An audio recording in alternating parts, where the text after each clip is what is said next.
ពីក្រៅកូនរត់ទទួលពេលខ្ញុំទៅក្រៅចឹងនឹងវាទៅណាទៅដេកសងំដេកពេលយើងមកដល់ផ្ទះម្នាក់នោះប្រឡាក់បាយមីត្រេអេស៊ីសុកាឡាគេទៅមិនស៊ីហើយមិនហ្នឹងកំពុងជូតមាត់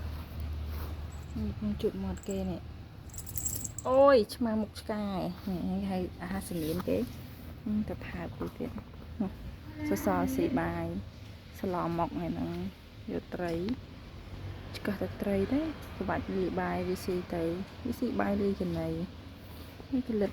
មាត់បងប្អូនគេស្វីតទៅមកនេះមកនេះ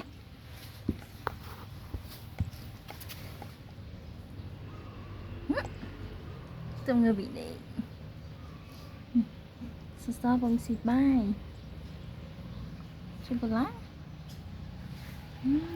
អណា